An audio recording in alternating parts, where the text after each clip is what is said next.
is circulated. Moved by Councillor Ashley, seconded by Councillor Kinney. Any discussion? Question's been called. Those in favor? Thank you. The motion's adopted. Tonight for Council's consideration, there are 3 sets of minutes. The first are the minutes of the special Council meeting of January 28th, 2013, and they come with a recommendation that they be adopted. Moved by Councillor Kinney, moved by Councillor Ashley, seconded by Councillor Kinney. Any errors or omissions? Question's been called. Those in favor? Thank you. Those minutes are adopted.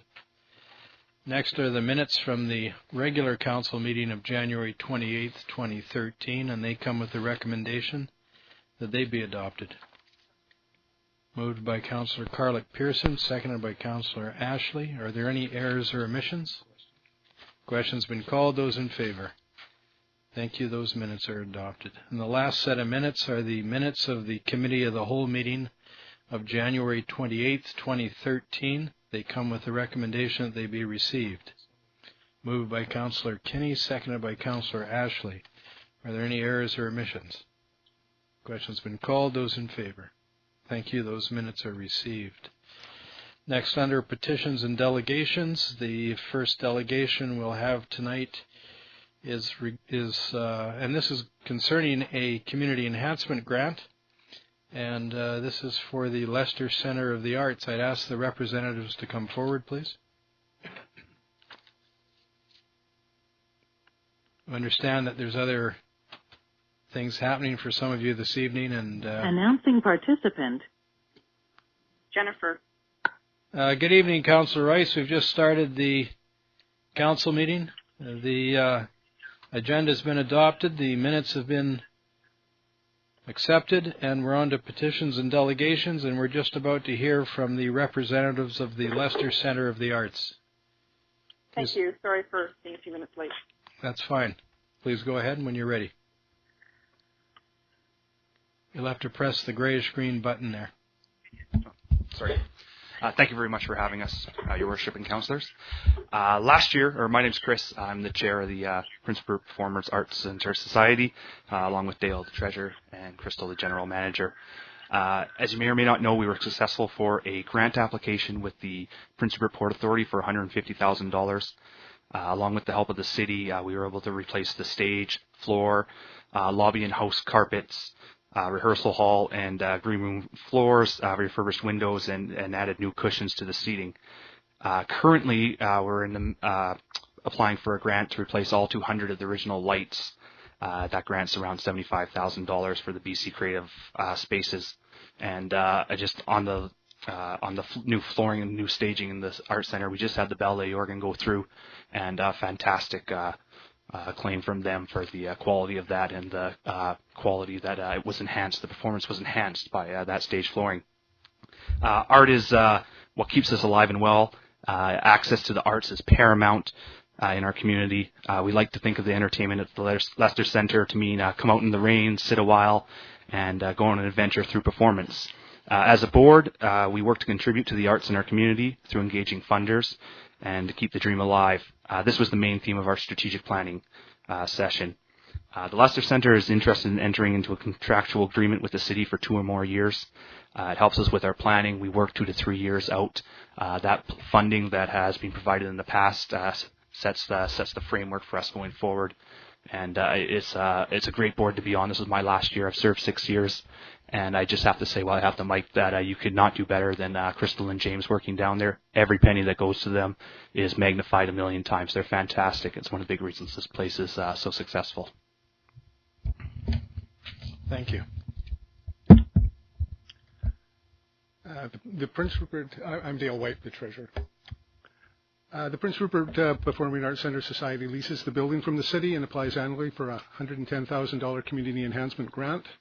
This covers staff salaries for the 2.5 employees. All other funds are raised from donations and annual membership drives, season shows, special fundraising events throughout the year, and rentals. We project an annual budget based on the previous year's expenses and allow for some contingencies. Currently, we are managing our yearly budget and are on track with expenses to date. The Capital Improvement Fund has been set up with $1 per ticket sold and $2 for those that are purchased at the door that contribute to the fund. Revenues from the Capital Improvement Fund account are used to purchase and maintain specialty equipment needed to operate the theatre. This strategy supports our vision of a desired future that includes being the best facility we can be. An excellent facility can encourage participation in creative activity while improving quality of life, developing community identity, and a sense of place, which all contribute to the local economy through participation in the arts. And just to go off script for a moment, I missed the show on Saturday. I think Crystal might be saying something about it, but I heard it was a full house, and several people told me about how wonderful it was where 20 local acts put on a show for the rest of us. Thank you. Thank you. Good evening. I'm Crystal Lorette, the General Manager, and I just want to briefly go over what's been happening at the Lester Centre for the last year. The Lester Centre for the Arts continues to struggle to make ends meet in the current economic climate. But if last week is any indicator to what is on the horizon around here, things are looking pretty good. We just came off of a week with 2 shows that the Ballet Jorgen, we had about 65 seats that were not sold out of 700. And for a ballet, that is pretty good, especially for what we've been doing with audiences. And also, we had a community event. We had Rupert's Got Talent. We had 20 contestants audition, and they made it to the final. And I was turning people away at the door. We did not have enough seats. So what an outpouring support in the community. So we were very, very proud of that. Strategies we have used in the last year are working with community organizations to partner on projects and taking a look at our strategic plan with the intent to revamp it to better reflect the recent storm that we find ourselves in. We work with every and all organizations in the community as we are very community driven and run. One of our values is that the arts belong to the community, and as a result, we take ideas from them and are continually seeking input from patrons regarding programming, so we can bring in things that people really want to come and see. We are proud when we are able to present performers from BC and across Canada to our audiences, and even prouder when we present local talent. Our audiences range in age, however, focusing on family is still our main goal, and it increases our patrons, with the older demographic enjoying all forms of performing arts. With the help of community sponsors, we are able to again provide an artistically diverse program that speaks to the variety of audiences and reaches out to include something for everybody. We continue to offer outreach activities, the Chocolate Festival, Prince Rupert's Got Talent, our community musical theatre projects, just to name a few. We find we are able to reach further into the community through these types of activities to let people know who we are and what we're about. In addition to being a rental and a production house, we present a wide range of events and professional artists to the community each season. We present art of many kinds from local, regional, national, and international artists. Our 125 dedicated volunteers help us to operate the centre, and we could not do it without them. They put in over 5,000, and that's being light, hours throughout the season as box office attendants, front of house, backstage crew, lighting and sound technicians. The centre serves as a focal point for the community, and it is used by the school district, dance schools, community service organizations, local theatre groups, just to name a few. We have had weddings, receptions, art exhibits, and community planning sessions in our lobby and have provided space for a multitude of community fundraisers. Prince Rupert knows how to work together and has a great community spirit that is behind the arts at the Lester Centre. By networking with our friends in the region and province, we managed to come up with an extraordinary program that embraces all aspects of live theatre. In the upcoming season, we will provide a year of exceptional shows for Prince Rupert. We look forward to the opportunity to provide this programming to our community members. It is truly an honor to enhance the lives and the quality of life in our community. Thank you. Thank you. Questions from members of council? Councillor Kinney. Thank you, Your Worship. Crystal, could you explain to the community what we did with regards to changing the way of appointments of directors, so they will be aware of why we did that? Thank you. Yes, I'd like to thank Rob Gerdecki for his help on this one.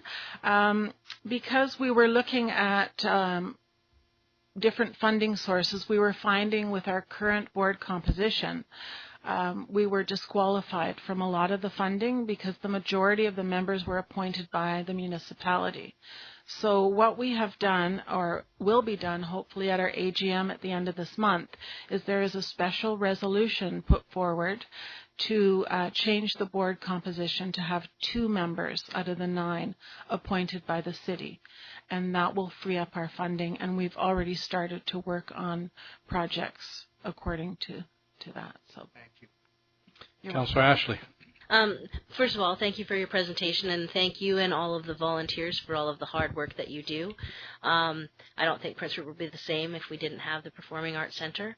And I'm just thinking this might be a good opportunity for you to plug if there's a few things coming up, if there's something that you wanted to kind of let people know is happening. Always. The next one coming up isn't really a family-oriented show, but it's called the Cheesecake Burlesque Review, and I recommend each and every one of you to come out. It's a fun-filled night. These ladies have been here before, and we're also doing workshops the night before. So we try to do that with all groups that we bring in. We try to reach out, especially for the dance. When we brought in Ballet Jorgen last week, we worked with the local dance schools, and we did some master classes and some workshops, and even included 12 dancers to perform with the group, which, I mean, you know, it doesn't happen a lot, and it just shows the dedication from the group coming in. Councillor Kenny. Also, with a footnote to what Crystal just said about the burlesque, those taking the workshop can participate in the performance too. Councillor Ashley. And just what date would that be for the ones that you said were coming up, the burlesque, whatever? Okay, so March 1st is the workshops, okay, and then March 2nd at 8 o'clock is the show. And tickets are on sale now. We've also got Missoula Children's Theatre coming up in April, and that is open to all school-age children from K to 12. And usually we get about 50 or 60 children out, and it's a week-long project. So they come in and they learn a musical in a week. And so then we have a show on the 13th, a couple of them. And then we're also doing Metal Shop again, which is another local production. This will be Metal Shop 4. So I'm working with local musicians, and we're producing kind of like an 80s band kind of metal shop. So that's happening Seafest weekend. Councillor Carlick Pearson. Hi, thanks for your presentation. Have you guys applied for the Northern Development Funds as well, or? That will currently be on one of our lists, but prior to restructuring our board, we were not entitled to that. Thank you for your presentation. One of your requests there was that you get some sort of allowance for a 2-year period. And, well, we'd like to comply. I have to tell you, as we tell many people, that currently our tax base is shrinking. But perhaps going forward there could be something done. But we consider all requests here. But it's once again we're in a year, if you can actually believe this, that is as tight as it was last year, if not perhaps a little bit more. Of course, we've lost one fish plant here, which has been demolished, and another one that's been shut down. But we appreciate the work that you do in the community. Great, thank you. Have a good evening, and please give our regards to your husband on his birthday. Thank you very much. Next, I'll ask Ms. Carrie Kennedy to come forward.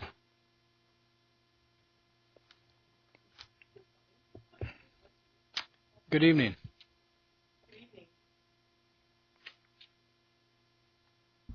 Thank you, Your Worship and fellow council. I appreciate you seeing me. I'm here tonight regarding my building on 801 Fraser Street. It has been up for sale since September of 2011, pardon me. And I was just kind of confused on the C3 zoning as to what and whom could purchase and go in my building. I'd had a meeting earlier with Mr. Grekic, and I still was confused as to what and whom could go into my building. So I wrote him a letter January 9th. And basically the letter states, I'm writing to you regarding our last conversation in November. I'm still unclear as to what and whom can occupy my commercial building on 801 Fraser Street. Have read many meanings about what zoning C3 are and would like some clarification. It appears that service commercial use is permitted, and I'm not sure as to why my building cannot be used for the same purposes as Chris Proctor's and or Rupert Wood and Steel. I would like to know why the interested party that wanted to purchase my building was denied to do business there.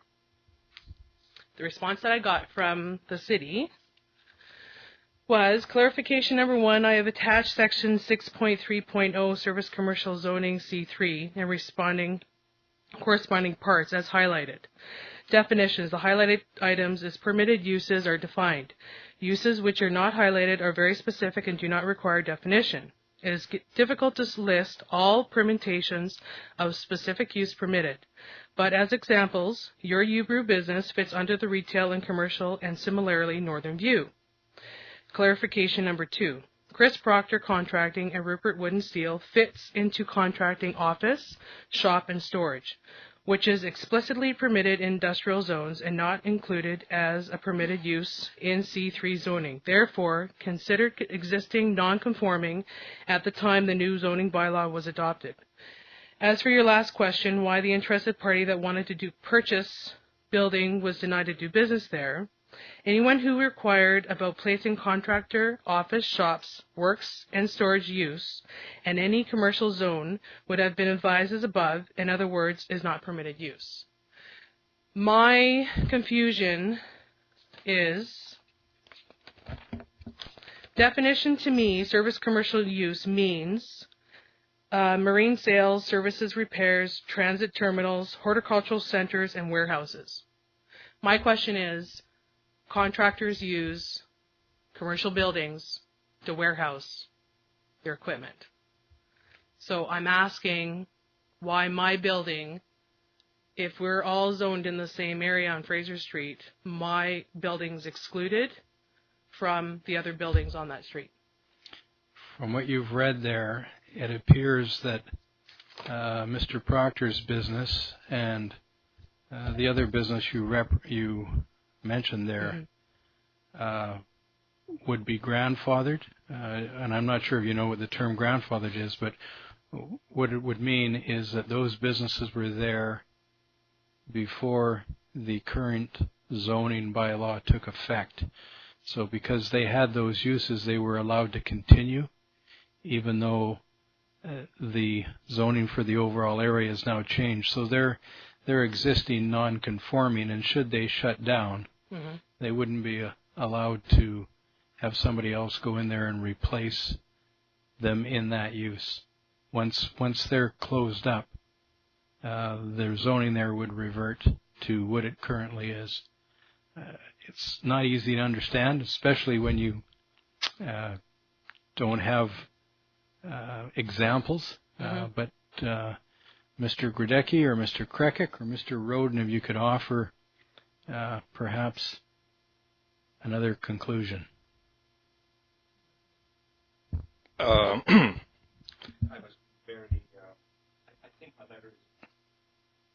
I think my letter is very clear. Contractors' offices are a permitted use in industrial zones, not permitted use in C3. Therefore, it's not a permitted use. As far as denying somebody sale of the property, I didn't do so. If somebody came to ask me, can I place this use in this zone, I simply open up a zoning bylaw, I read it through, and advise them as to what's permitted, what's not permitted. Would it be possible to have a piece of property rezoned, a spot rezoning? 100%. 100%. That would have been my next question. Yes, you have that option, of course, to ask for a spot rezoning. Mm-hmm. And so if you have somebody that would like to purchase your building for a defined use that the current zoning doesn't allow for, you could, in fact, ask for a change of the zoning for your property in particular to suit that use. And, of course, under the local government land legislation proceedings, it would be considered, could go to a public hearing, and the change would be made in effect using a bylaw, a zoning bylaw amendment. Mr. Krekic, have you got anything to add to that? No, exactly as you said, Your Worship. Applications that are available downstairs for application for rezoning is $1,100, and it requires an applicant to provide the background and the logistics of the rezoning. Staff looks at the application, makes a recommendation to council, and the process does include official public hearing. We try to handle those as quickly as possible. So if you had somebody that wanted to buy your property for a particular use that was not currently permitted, you may want to make, or that person may want to make the purchase of the building subject to the rezoning, and we'd try to accommodate that as quickly as we could. There are some requirements that we have to go through ourselves, but we would try to do it as quickly as we could. But Councillor Ashley, did you have a comment? Yes, I was just wondering what kind of a business was wanting to locate there. It was a small contractor from out of town who had actually spent money on my building to do an environmental assessment, which was promising to me because if they're willing to spend money, they're interested in purchasing my building. It's just not for my purpose, because there are many people on that street that are way older than me and that are going to be wanting to sell their buildings. Now, Fraser Street has always been a light commercial industrial street. If the rezoning is for retail, my opinion is, do we need any more retail space? I don't think so, as 3rd Avenue is quite empty. And Fraser Street has never been a retail destination. It's always been wood and steel. Before me, it was Rupert Acoustics, which was a drywall company. Before that was a plumbing company. So that's my concern. I'm just not looking for me. I'm just looking for the people like Chris who wants to retire and can't sell his building because it's only a warehouse-type building. Jim West, he's ready to, retire, and if his daughter doesn't take over his business, what's he going to do with a piece of property he can't sell only to like a retail outlet? My other concern is that the C3 zoning says that it's okay to have a service station on my property, but a small contractor can't. That's my concern. We can pump gas at my building, but we can't have a small contractor. Do you see where I'm kind of going? That doesn't make sense to me. So the other one was a campsite. That boggles my mind. And a theater. So this, even though it's wide open, I just don't get it. Why is a campsite allowed? Why is a gas station allowed, but a small contractor? And if we're supposed to be open for business, like I can understand if it was something that was like Broadwater, no, that can be done down in the industrial site, but it wasn't. Well, the best way to solve the problem, I think, is a spot rezoning. These zoning bylaws are made up after you do an official community plan, and there is some extensive discussions with property owners when an official community plan is created. And as I said, the zoning bylaw comes afterwards. And it can very well be that the community would like to see a particular use in a particular area, although that certainly hasn't happened from the practical point of view, as you point out. But there obviously are changes afoot, which is why there's some grandfathering going on. But your point is well taken. These zoning bylaws sometimes they're very hard to quantify. Things in a specific area or a specific use. Some people find them too restrictive, and other people find them a little wide open. Councillor Ashley. So just a question through you to staff. Certainly. I'm just wondering, because it sounds like, this is a one problem, but there's other people that could potentially be looking at this.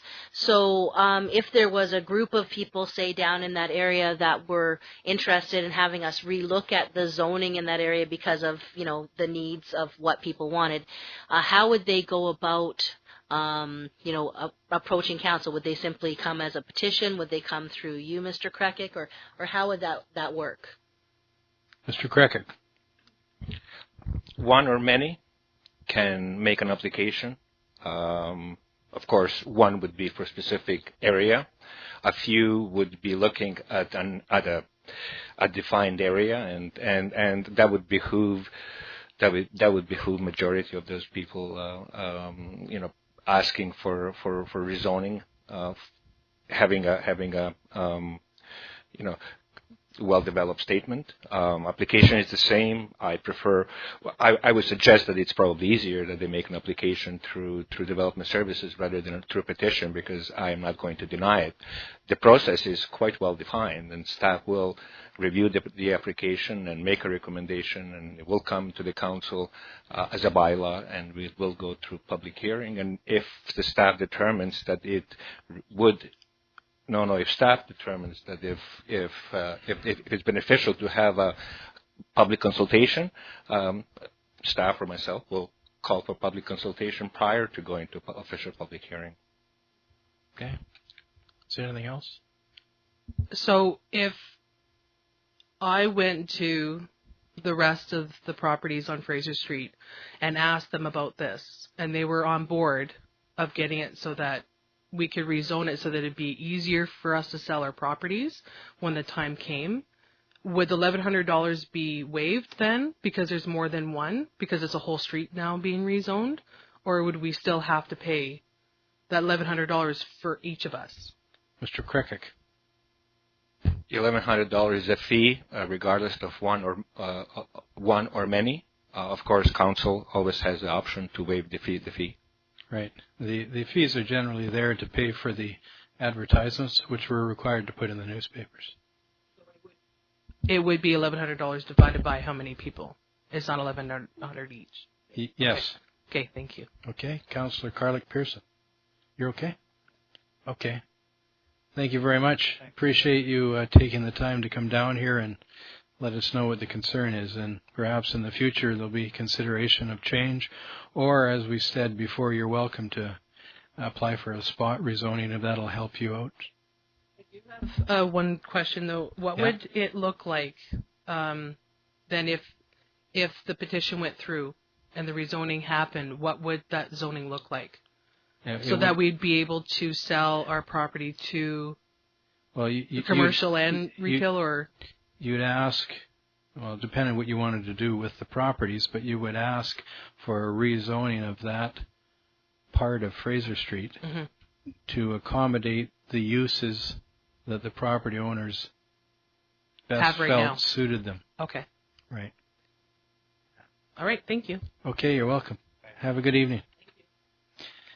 Next, I'll ask for the representatives of the Museum of Northern British Columbia to come forward. And this is regarding a community enhancement grant for 2013.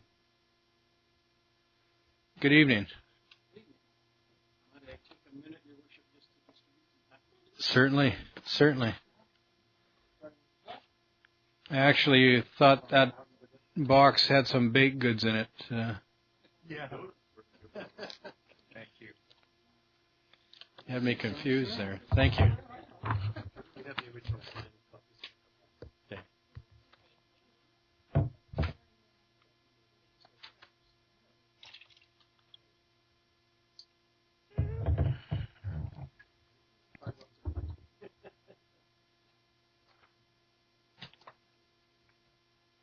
Good evening. Thank you for coming down here.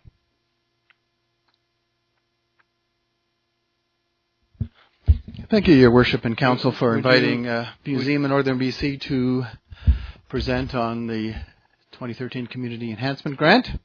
Would you like to introduce I the am about members to. present this evening? Absolutely. To my right is Heather McLean, Director on the Board of Trustees for the Northern BC Museum Association.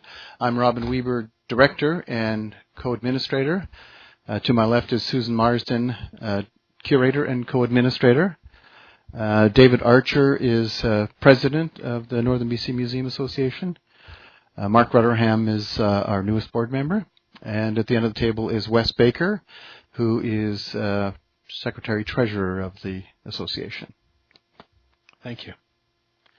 So the packages I've just distributed include sort of pictorial overview of the Museum of Northern BC and its many services. I'm not going to go through that in detail. We've been asked to be fairly brief this evening. But I would like to open with something that's enclosed in that front page, which is a thank you to Council. But before I read the letter thanking Council, I would actually like to begin by thanking Council and Mayor and administration of the city for moving the grant process forward so that the charitable organizations that receive community enhancement grants can get them at the beginning of the year. It certainly helps with our financial planning. We really appreciate that we've been able to receive the museum operating grant, the Quinitz operating grant, the visitor center fee for service, all in early January. It's really helped us a great deal to have those so early in the year. I would also like to, if I'm going to have your indulgence for a minute, to read the letter to Mayor and Council from President of the Board of Directors of the Northern BC Museum Association. The Board of Directors of the Northern BC Museum Association would like to take this opportunity to sincerely thank the City of Prince Rupert for its support in acquiring the strata lot that now houses the Museum of Northern BC. For nearly 2 decades, the museum and city have worked together on behalf of the community to establish a permanent home for the museum in the unique cedar longhouse structure called the Chatham Building. Efforts to create a new museum facility began in the 1980s with almost a decade of fundraising, which finally met with success in 1995 when the museum secured a $1.8 million Canada-BC infrastructure grant. The museum then partnered with the city to negotiate a strata lot in the Chatham Building. The protracted negotiations unfortunately led to a temporary lease situation rather than a strata lot purchase. Early in 1997, the museum completed the creation of the new museum space. At that time, Mayor and Council expressed their support for the museum's continuing efforts to own the facility in which it was now housed. 4 years later, the announcement that Northwest Community College was to relocate from Chatham Building to its new campus provided an opportunity for the museum, in partnership then with the Tsimshian Tribal Council, to make an offer to purchase the building. The city agreed to put up the annual amount it was then spending on the lease toward the mortgage. The museum and TTC agreed to try to raise funds to pay for the building. Just as the purchase was being negotiated, the Tsimshian Tribal Council folded, and the museum proceeded with the purchase on its own. First, the federal and then provincial governments offered to assist the museum, but almost immediately the political situations in Ottawa and Victoria changed dramatically, and there followed 5 difficult years when funding for the arts and culture was a low priority at those levels of government. Fortunately, in 2006, the Kitkatla Nation expressed an interest in a strata lot in the Chatham Building, and in 2009 their purchase was completed. This greatly reduced the balance of the mortgage, and 2 years following, the city sold the old museum building. Finally, in September 2012, the last payment on the museum's strata lot was made, and the museum's mortgage to the city was retired. Thanks to the steadfast support of the city throughout this time, the community can now take pride in having the lasting legacy of the Museum of Northern British Columbia secure in this unique monumental building. We'd like to express our sincere and really overwhelming gratitude to the present mayor and council and to previous mayors and councils of the city of Prince Rupert for their contribution to the success of this project. Thank you. Thank you.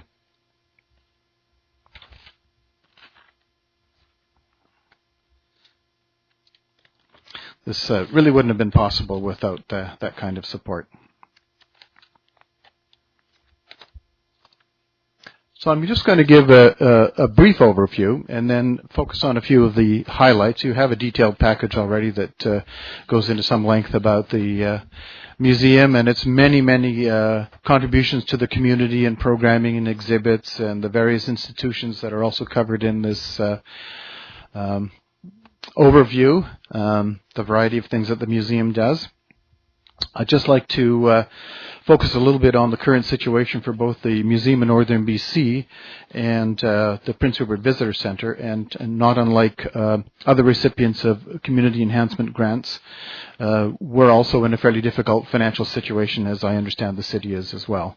But I'll just give a brief overview of these two to sort of bring you current to where we are financially with each of these. With the Museum of Northern BC, each year since the substantial cuts to the museum's community enhancement grant in 2004 and 2005, the museum has tried to avoid cuts in staff and services by seeking funding to replace the lost revenue. For a while, the cruise ship industry replaced that lost funding. Unfortunately, then the cruise ships stopped coming, but the Prince Rupert Port Authority felt that this was a break in the cruise ship traffic and not an end, and asked the museum to maintain its capacity to deliver programs to future cruise traffic. The museum therefore asked the Port Authority for some interim operating assistance in 2012, but this application wasn't approved. In 2012, therefore, for the first time since 2005, the chronic shortfall has been addressed by cutting staff. The museum was just only able to break even in 2012 because the full-time and long-term public programs director has now moved to Vancouver, and the museum administration has decided not to fill the position. The museum is now facing the situation it has been doing everything in its power to avoid. The full impact of the loss of that position on the museum's community services and programs has yet to be determined. Only parts of that public program work can be loaded onto existing staff. After years of the museum staff and board having to deal with a revenue shortfall, 2013 is the first year of cutting into some of the functions of the museum. And we've reported to Council each year outlining that since 2005 the museum has been chronically short of core funding, but has been doing everything it can not to cut staff and services. And as outlined again, and I understand given the city's situation, we did request $160,000, which was what would be needed to maintain the existing level of programs and services, and that's about $40,000 more than the city's been able to give in the community enhancement grant of $117,000. One of the Museum of Northern BC board members a few years ago brought to attention of Mayor and Council that with the increasing duties on existing staff, eventually these will have a limit. And unfortunately now we've reached that point, so we are, for the museum to continue to serve the community with all its programs and services and the proper staffing required, the minimum core budget for that would be $160,000 annually. But I understand that isn't the case at the moment. So, the Prince Rupert Visitor Centre, as the museum explained in previous submissions, there were a number of required functions that weren't made known to the museum at the time it took over the fee-for-service operation of the Prince Rupert Visitor Centre. BC Ferries satellite visitor centre position, city pad maps, city's requirement for longer operating hours, and there was a budget shortfall incurred with these extra functions that led to a one-time deficit of $22,000 in the visitor center in 2011, for which the museum had asked assistance from the city, but wasn't successful in its request. In 2012, the Tourism BC issued a one-time special grant of $7,500 to all BC visitor centers. The museum has been able to reduce the visitor center deficit by that amount. It's now down to $15,000. The museum has addressed the root causes of the deficit by returning to normal opening hours, by finding a less expensive supplier for the city pad maps, and by partnering with Northern BC Tourism to maintain the satellite visitor center on BC Ferries, all with administration time that isn't covered in the visitor center budget and therefore covered by the museum. Unfortunately, the deficit continues to create a bit of an annual cash flow situation.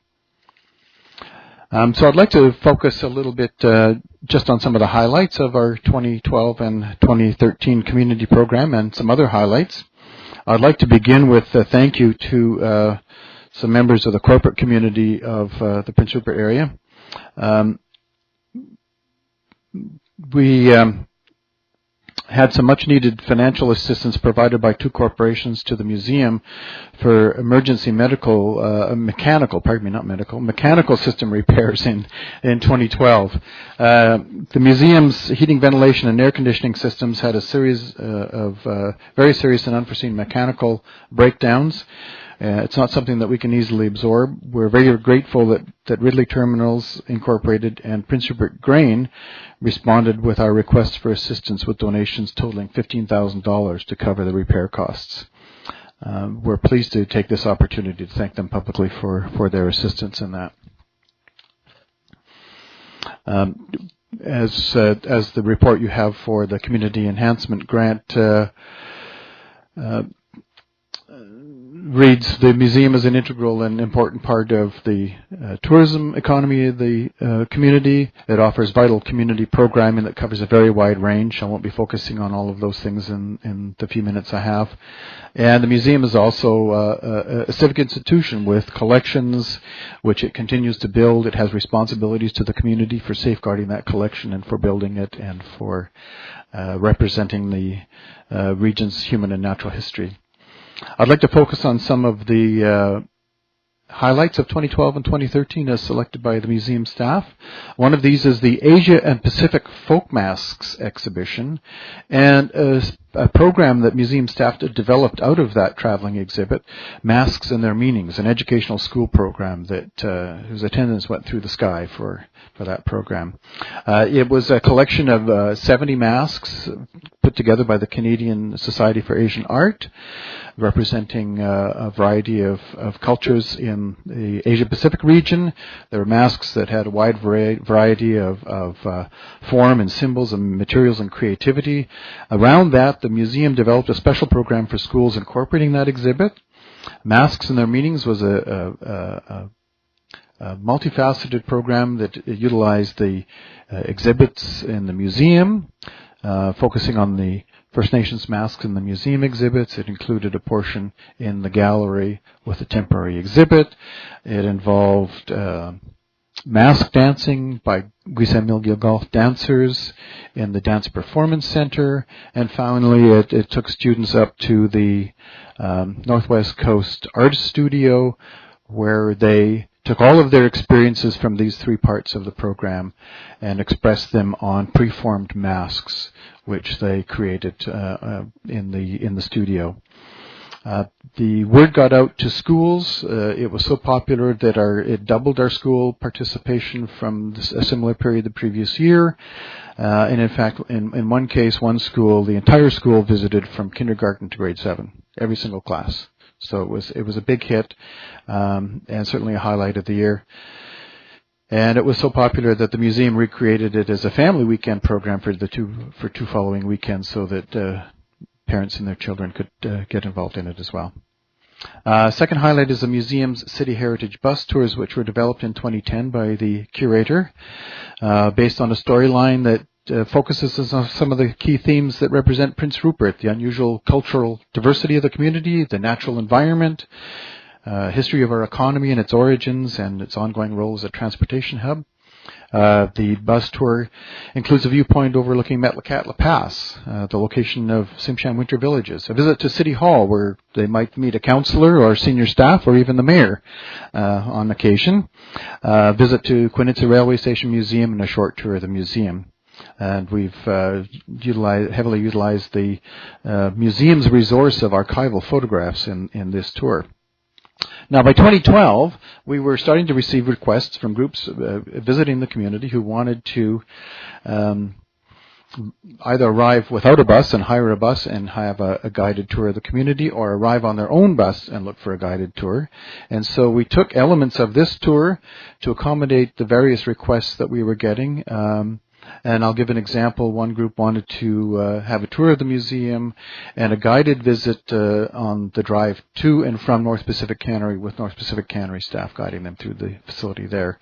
And we've been able, with all of these different components now, to offer a wider variety of things to visiting groups coming to the community, which is why really it's a highlight not just for the museum but also for the community, because now we've expanded the range of things that the museum can accommodate in terms of visitor tour capacity for new groups visiting the community. And I might add that this has been taken up by most of the ships of the 2013 cruise season as well. So it's becoming a core element for the cruise visits to Prince Rupert.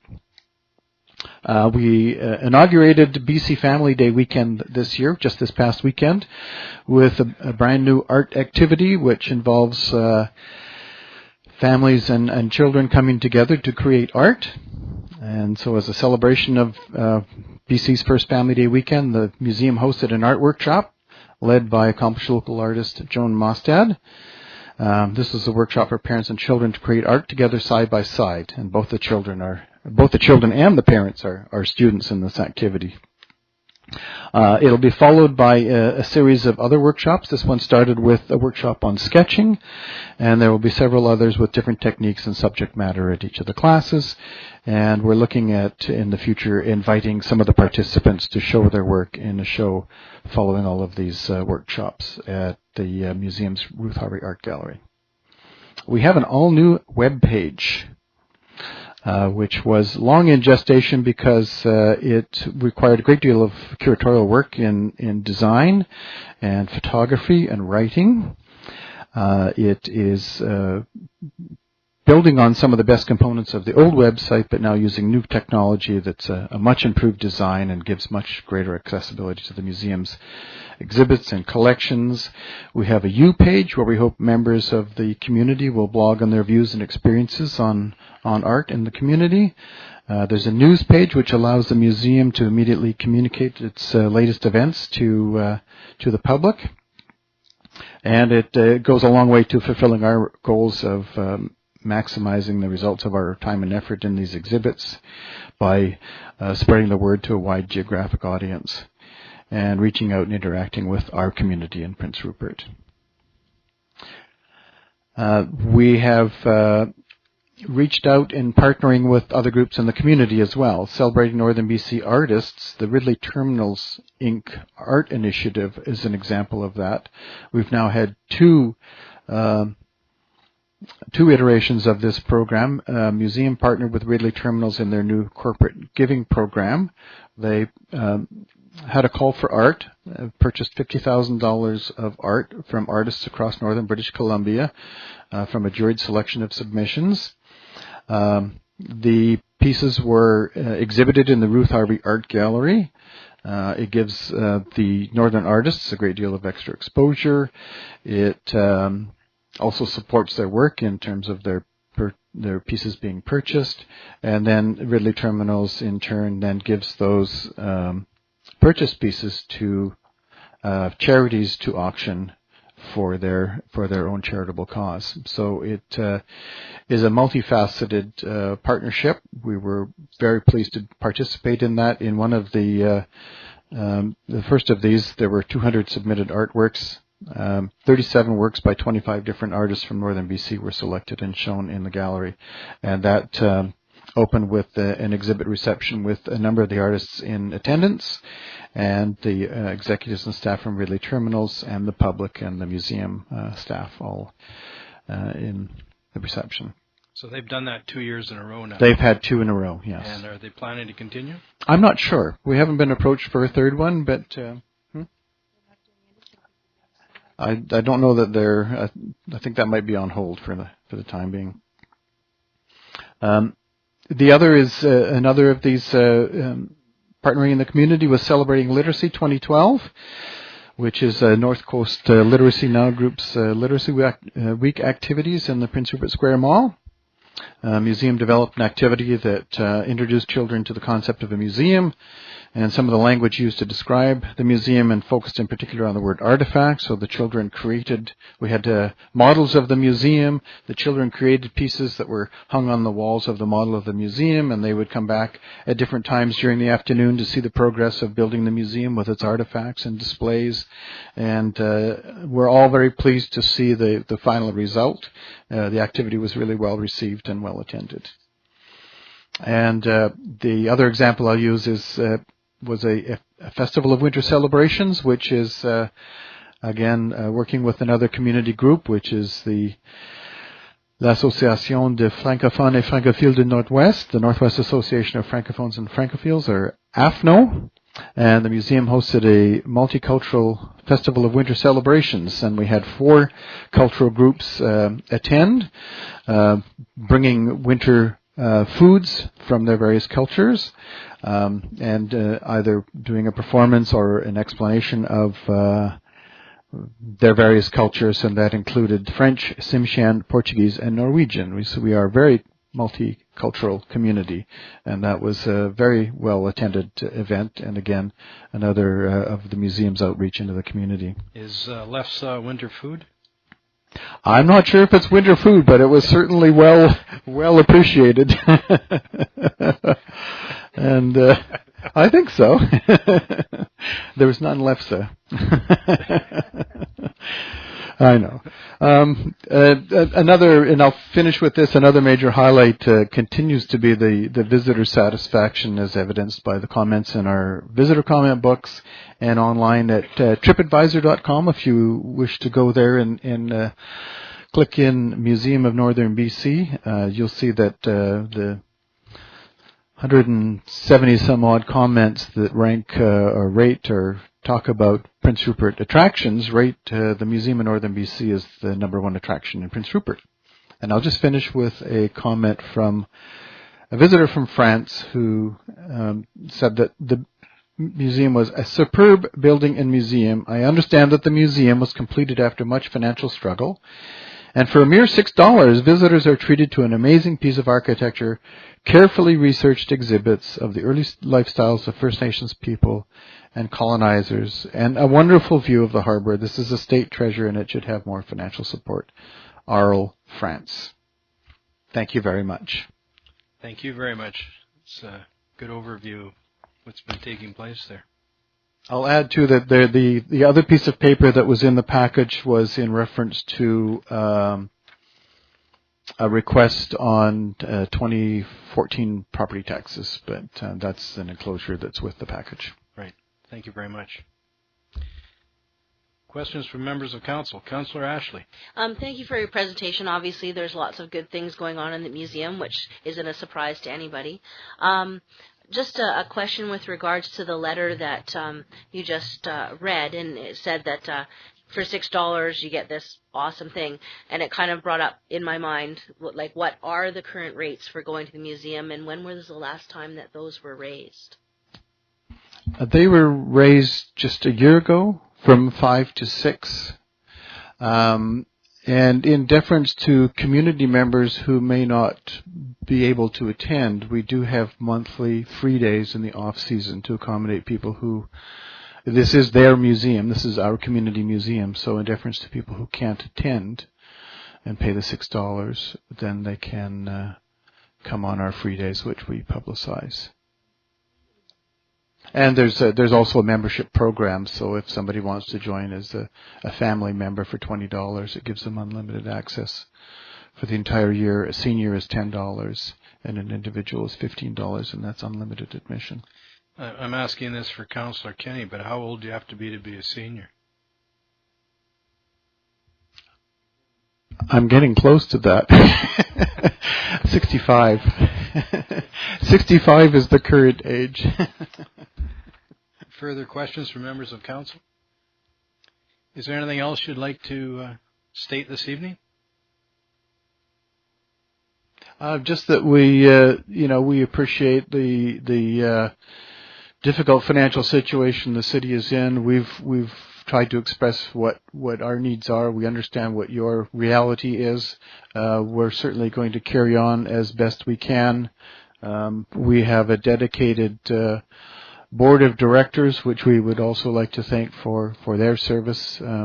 Some have been with us for many years and been strong proponents of the museum, but also represent a wide range of people in the community and bring their thoughts and ideas to the museum. Thank you. So thank you very much. That is appreciated, that people will give up their time, and the museum is one more aspect of the community that's appreciated. And thank you all for your efforts. Once again, thanks for coming down here this evening.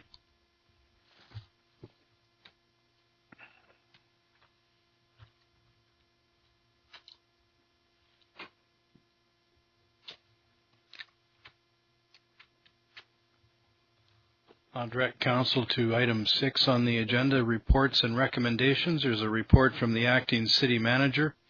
Concerns the 2013 5-year financial plan bylaw. Comes with a recommendation that council receive this report for information purposes. Mr. Roden, would you please outline your report?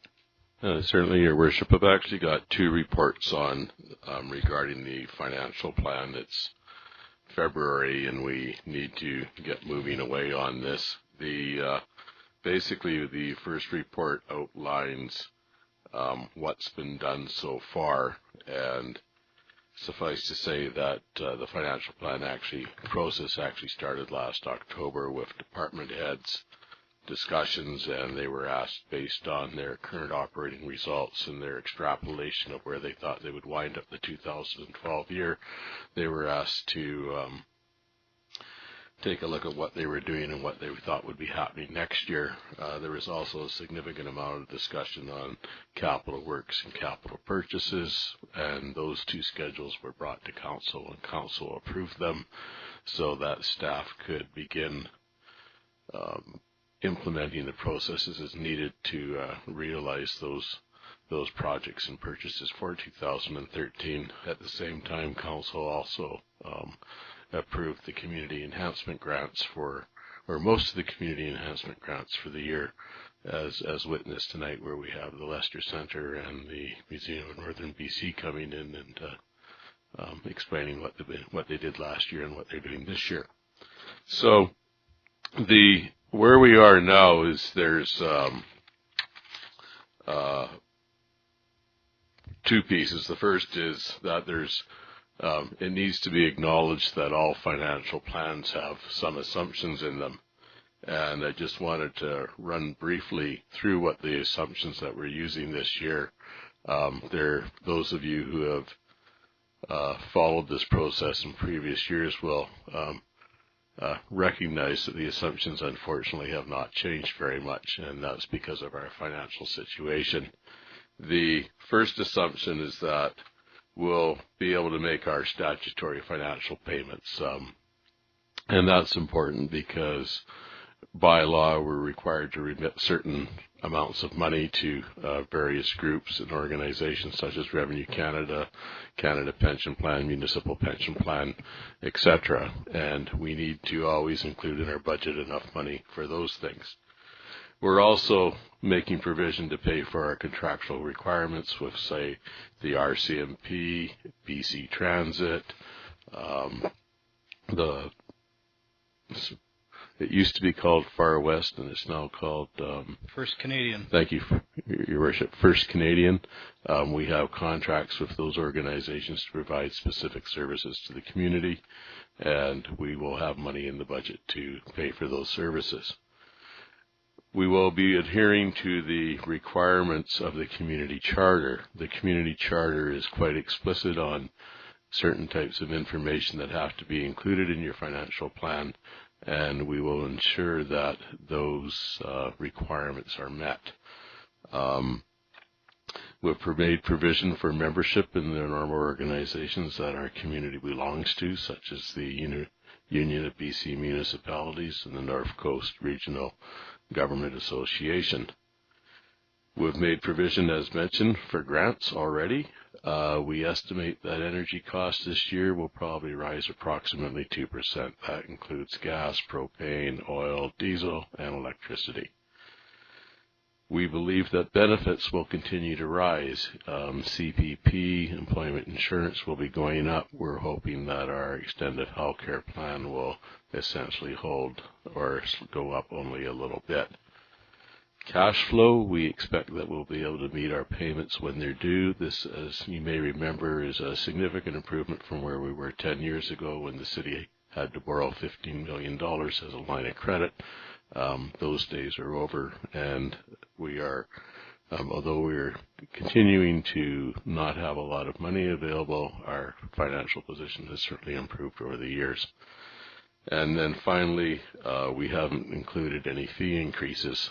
The staff are still continuing to review fee bylaws to ensure that operationally they are really good and that they're working well from a legal standpoint, and it's expected that sometime later this summer or possibly next fall we'll be coming to council with possible fee increases for 2014-2015, but we won't see that in this year's budget, I don't think. The other thing I wanted to briefly talk about was property tax revenue. There's actually BC Assessment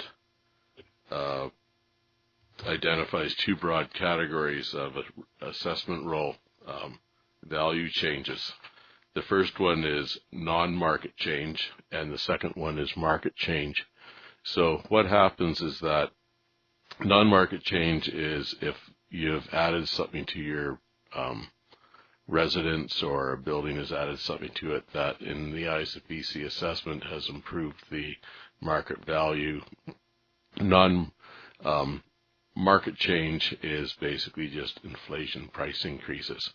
So there's a couple of tables in this report. The first one basically shows the non-market change, and then the percentage change, and then the change due to market. Residential properties, the average increase this year due to market change was about 6.4%. So that means that if you got your assessment this year and your value stayed the same or it would increase by less than 6%, then all things being equal, assuming the city does not increase taxes this year, your taxes will actually fall. If your assessed value increased by more than 6% this year, then your taxes will probably increase. The utilities, the market change was 7%, and this is where it gets interesting. And sadly, what's happened is that the major industry, this year we saw some significant changes in the non-market change. In fact, for major industry, we lost about $950,000 in assessed value, and that was a result of one building being demolished, and another one, the lease agreement changed, and that subsequently changed the assessed value because it was a leased piece of property. The other thing that happened was that the Houston pellet plant is now closed, and they were able to obtain a closure allowance from BC Assessment. So the upshot from a revenue standpoint is that due to these decreases in non-market change, even though light industry, we saw a new warehouse being built that was with it and a few other little things being valued at an increase of $1.4 million. Using that last year's tax rates, this year's taxes overall will only increase by $13,000. So essentially, the cupboard is the same cupboard we had last year. There's no new money, and it's going to be an interesting exercise this year trying to make things balance. That concludes my report. Thank you. I'll ask Council's consideration of the recommendation, which is to receive the report for information purposes. Councillor Ashley. I'll move that we receive the report for information purposes. Thank you. Seconded by Councillor Kinney. Is there any further discussion? Question's been called. Those in favor? Thank you. That motion is adopted. We'll move on to the second report, and this concerns the 2013 5-year financial plan bylaw process. And it comes with the recommendation that Council approve the schedule for the 5-year financial plan bylaw and the annual property tax bylaw. Mr. Roden, would you outline that information, please?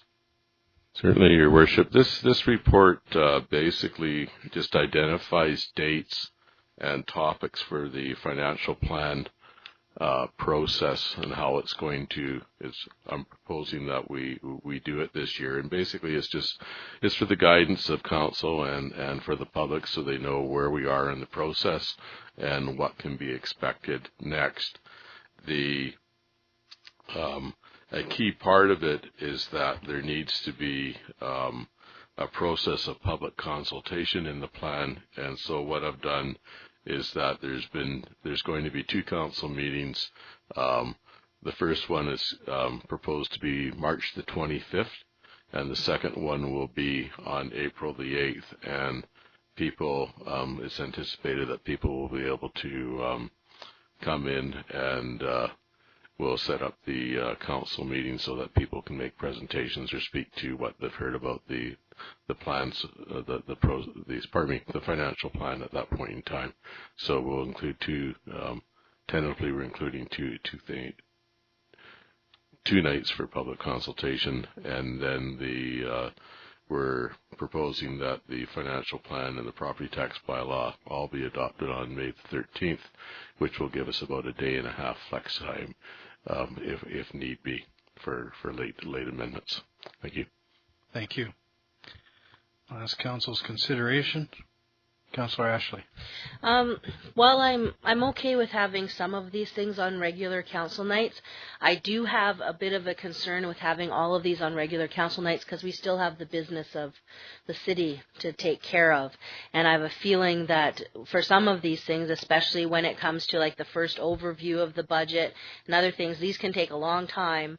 And if we're spending, a couple hours going through budget, there's not going to be much time left for us to do stuff that we're doing during our regular council meetings. So what I'm wondering is perhaps if we could find out through you to Mr. Roden which of these things he felt might be longer pieces, so that maybe we could schedule those on alternating Mondays or something, and then the ones that are shorter pieces that would fit into a council meeting, we could do that just to kind of like balance it off so we don't have a million meetings, but also making sure that we have enough time to go through things. Certainly. Mr. Roden?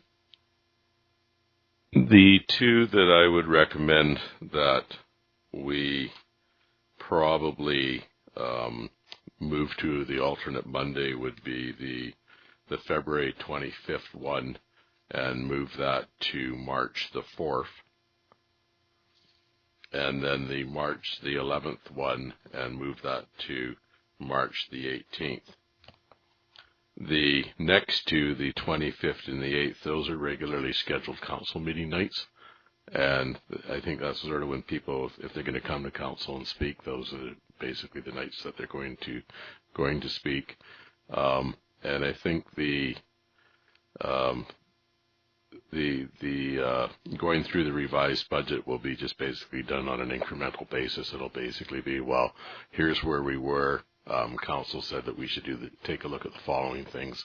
This has now been done. Here's the tax implications, and then turn it over to the community for consultation. And that may, in previous years, the amount of consultation and the number of people who spoke has been usually quite small. So I don't expect those 2 meetings to take too much. And then the last 2 meetings I don't think will take that much time either, though I've been wrong before. But I think it'll be the first 2 meetings that'll be the extensive ones where it'll be a bit of a slog getting through them. The first one will probably last about an hour at least, I would think. Thank you. So are those changes acceptable? Well, I'm just looking at one. I think the March 4th one for me, and I mean, obviously it's all council that has to be consulted on this. I know for a fact that I'm out of town on March 18th, so that one doesn't work for me, but I mean, I don't necessarily have to be here, but it is better if we're all here. I'm just looking at the dates here. And I don't know if other people have ideas of when would be good. How's the rest of council feel? You're okay? You're okay? Of course, we have 3 members of council absent this evening. Mr. Roden. Perhaps, Your Worship, what we could do then is we could just do come to council on March the 4th, which everyone here is available for. And we could go through that and then work on, people could look at their schedules and we could build the rest of the schedule at that point in time. Would that work? Perhaps you could send the schedule to everybody via email. So Certainly. they could consider it in advance, come to the meeting with their changes. We'll put it together at that meeting. Perfect. Is that okay? Good. So we'll leave this in abeyance at this time. We'll move on to item C, and this is a report from the acting city manager, and this is the implications of council member candidacy in provincial election. It comes with a recommendation that council passes a resolution receiving this report for information purposes. Mr. Roden, would you please outline the report? Certainly, Your Worship. Basically what's happened is Councillor Rice has been declared the NDP candidate. We've fielded a number of questions from people. One was the newspaper, and there's been a few other people who have picked up the phone and said, what's going on? How, is this possible? What has to be done in that? And we decided that to get clarity on it and so that everybody's on the same groundwork, that it'd be worthwhile to bring a report to council that basically just set out the legal implications of it. Personal, social, political implications, of course, are up to individuals. So there's nothing that prevents an individual for being a municipal councillor and seeking a nomination. There's nothing preventing a person to be a council member and run a campaign once they've been nominated. The only difficulty there might be is that if they don't make it to their meetings, their council meetings, then they could be disqualified pursuant to the community charter. But that's alternatively, it could be if they get leave from council to be absent, then it would be considered. So that may be something that our council will need to take a look at in the future. The interesting thing is that our legal counsel couldn't find anything that prevented a member of the Legislative Assembly from also being a council member at the same time. Apparently there's nothing there. But again, if the individual didn't resign as a council member, then they would have to fulfill their meeting obligations, or otherwise they could become disqualified. If they do resign, and they resign,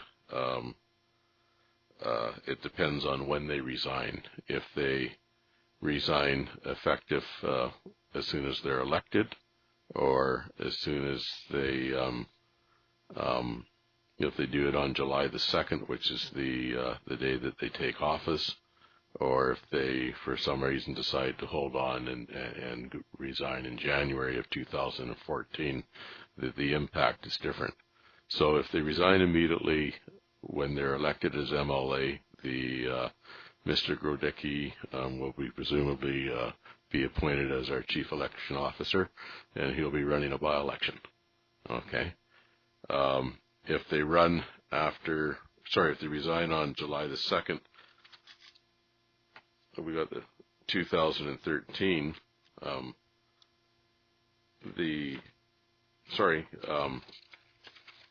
If they don't resign until after, then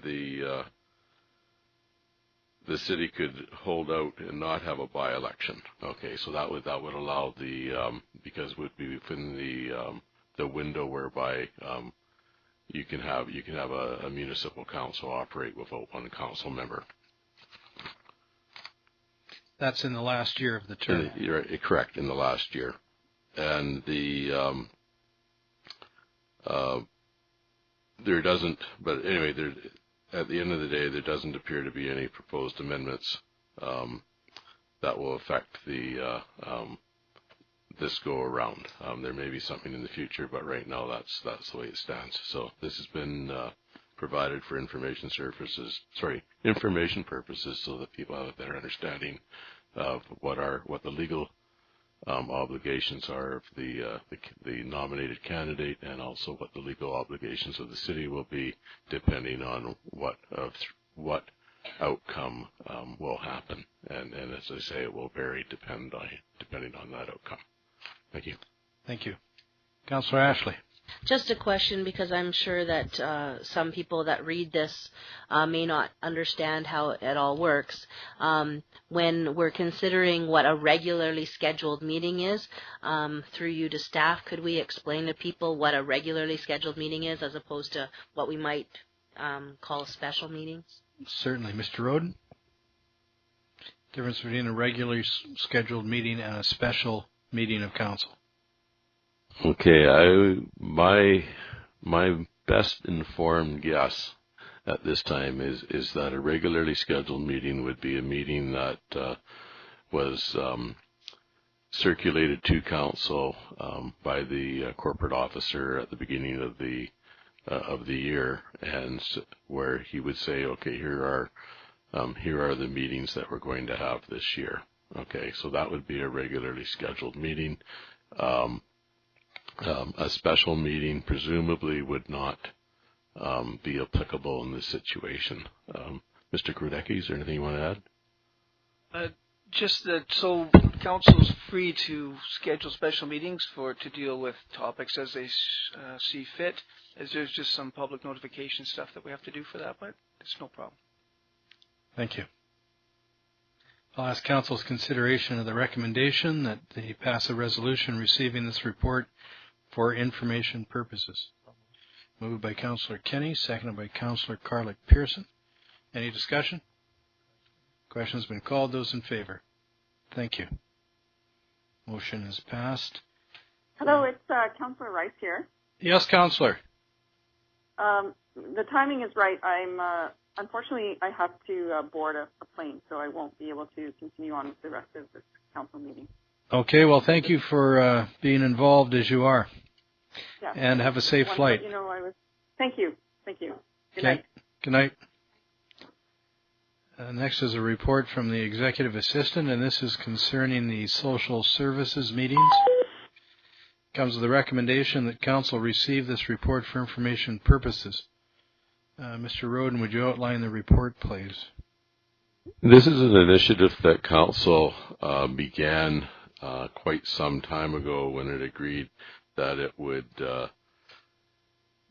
they believed that it was appropriate to try and bring the various social service groups together in one room, and possibly some of the people who are receiving those services, to discuss what works well, what's not working so well, how the city can be help out. And it's been a long struggle to get there. In 2012, July, invitations were sent out, and due to the timing of it, things were sort of into a hiatus over the summer, I believe. And then in August, staff sent a memo back to council asking for more clarification, which was done, and we've now been notified by Victim Services that they'd be happy to help plan and organize the meeting. And this is simply an update to let council know that it hasn't been forgotten, and we are continuing to work on it. But it is it's just one of those things that seem to be taking more time than one would think that perhaps it should. Right. There's a variety of agencies that you have to get to all agree to a specific meeting date, time, and place. Yeah. Format, meeting time, the whole ball of wax. Thank you. So it's just for information purposes. Thanks. I'll ask council's consideration of the recommendation. Councillor Ashley? Move the recommendation. Thank you. Seconded by Councillor Carlick Pearson. Discussion? Question's been called. Those in favor? Thank you. That report is accepted for information purposes. Next is a report from the Corporate Administrator, and this is regarding the 2013 North Central Local Government Association Resolutions and Convention. Comes with a recommendation that council receives this report for information purposes. Mr. Grodecki, would you like to outline your report, please? Yeah, briefly, Your Worship, the North Central Local Government Association is having their convention in Quesnel this year, May 1st to 3rd, and they've announced a deadline for resolutions. So we wanted to let Council know that I guess February 25th, our next regular scheduled meeting of Council, would be a good time to bring any resolutions forward for debate here. And if passed, we can forward them on to the convention in plenty of time. And that's really my report. Thank you very much. Councillor Ashley. I'll move the recommendation. Thank you. It's been moved by Councillor Ashley, seconded by Councillor Kenny. Is there any discussion? Question's been called. Those in favor? Thank you. That motion's adopted. We'll move on to resolutions from the closed meeting, and these are this is information to be released to the public from the closed meeting. Mr. Grodecki. Yes, Your Worship. Council wants to release information that we're issuing a grant of $7,000 to the 2013 Snowbirds Organizing Committee, and also that Council has directed staff to issue tax receipts for people who make cash donations in support of the 2013 snowboard event. If they make those cash donations, the city can issue a tax receipt. That's correct. So if there's a family out in the community that would like to contribute to having the snowbirds come here and they wanted to put in $25 or $50, or there was a group of people maybe at work wanted to put in $100 or $200, we could issue tax receipts to those people. They could use them when they file their annual taxes. Thank you very much. We'll move on to a report, and this is from the acting city manager. It concerns the outstanding council initiatives. Mr. Roden. Thank you, Your Worship. This is the probably the final report for this particular chart. The initiatives, the priorities, the strategies were developed by council about this time last year during a strategic planning session. I'm pleased to advise that pretty much everything that council requested staff to accomplish during the year has been accomplished. We continue to continue to advocate for the Shimshan Access Project, and we're continuing to work away at Watson Island, and we're, as we all know, we're working with a group that are trying to buy it, and they're working with government. And those, with the exception of those two, everything else has been done. Of interest, I think, is that the marina that council has been sponsoring, the cost is now estimated at about $3.6 million. We've managed to get $1.3 million in confirmed funding. And there's other grant requests out there totaling $3.6 million. So hopefully one or more of those grants that are outstanding will come in, and we'll be able to begin that marina. Over in Public Works, the street lighting, the first bit of it was installed last fall, and is expected that there will be a lot more street lighting being installed early this spring. So you may see a bit of a lighting change in your neighborhood. Hopefully you'll enjoy it. This is with the LED lights. That's correct. Brighter light and less consumption of power. Right. And another thing is the police were successful in getting their grant for a bike patrol, and they bought bikes and gear locally, and 16 members received training in bike patrol. Thank you. Thank you very much. Any questions of Mr. Roden? Councillor Ashley. Not so much a question, but something that I wanted to share. Because on our strategic priorities chart, we have the curbside recycling, and I noticed that the Baylor's been received is on there. And so I just wanted to give people an update. We're in the process of the budget process for Skeena Queen Charlotte Regional District, and as part of that, we are discussing, and it looks like there will be an unmanned transfer station being set up at the regional district. It's in the process right now. It'll still be some time before it's done, but the planning is in the process, and it's part of the budget. So just want to let people know. I think the projection is for April or May. Yeah, I think it just depends on they're looking for grants and things. Councillor Kinney had something else. Councillor Kinney. Thank you, Your Worship. Yes, I've spoke to our economic development officer, Derek, because of Port Edward involved too, and he's going to prepare a letter to the Sustainable Committee, to Eric Van Source, to see if we can get some help there too. To the Coast Sustainability Trust. Yeah. Right. Okay. We'll move on to reports, questions, and inquiries from members of council. None? Okay. I'll give the mayor's report.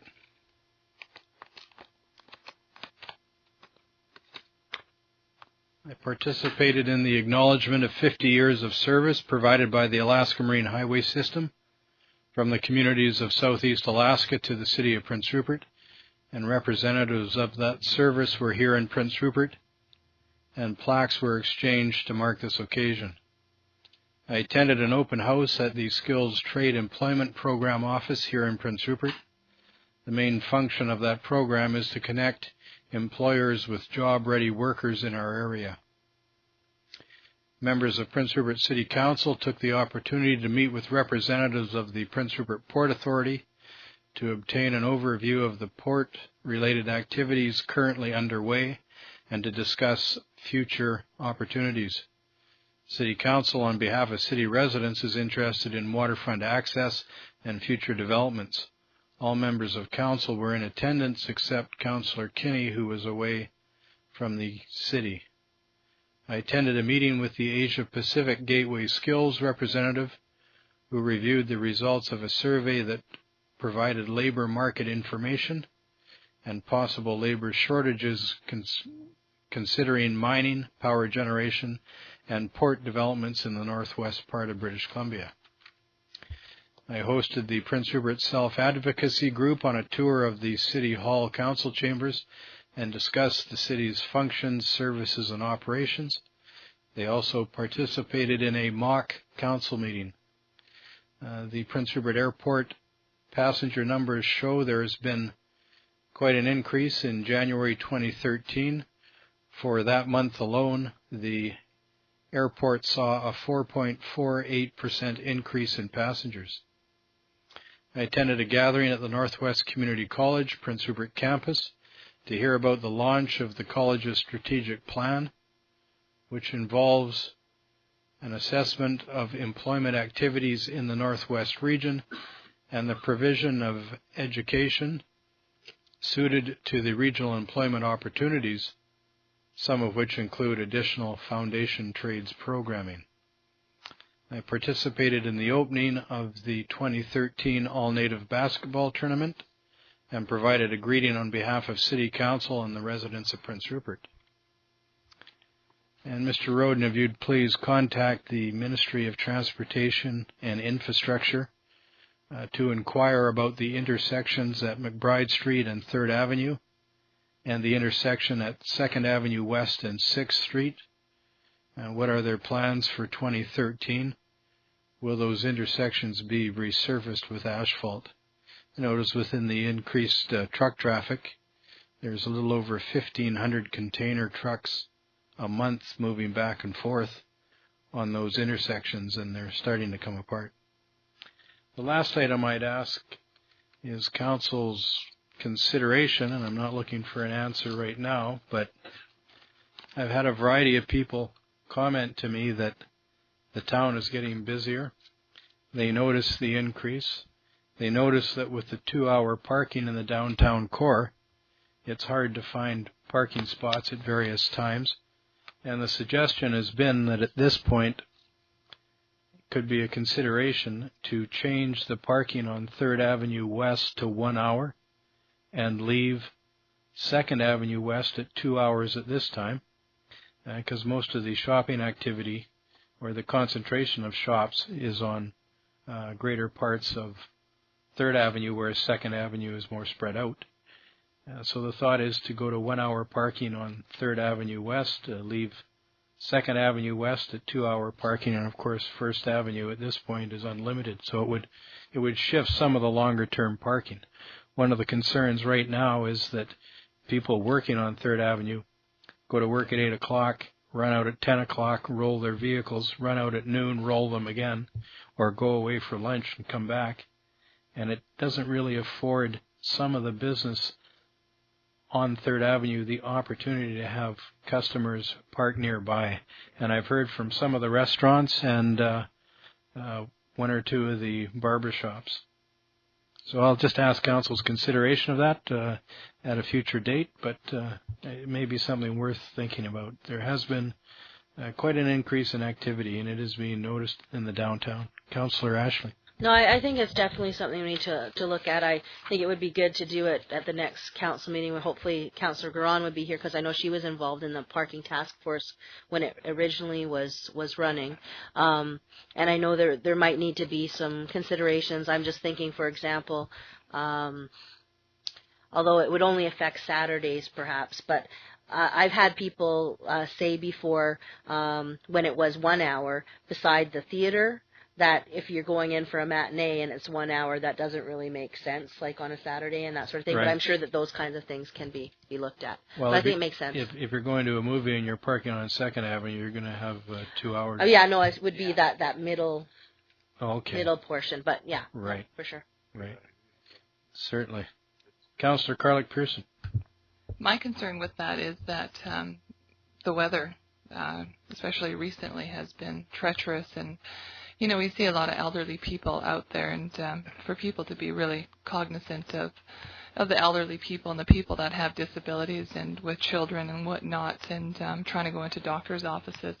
You know, we try to do business with our company and go to the post office or to First Bus to pick up something, or even to McLean and Rutherhams to pick up something, and cannot get a parking spot. So we have to bring a ride-along person to jump out, do our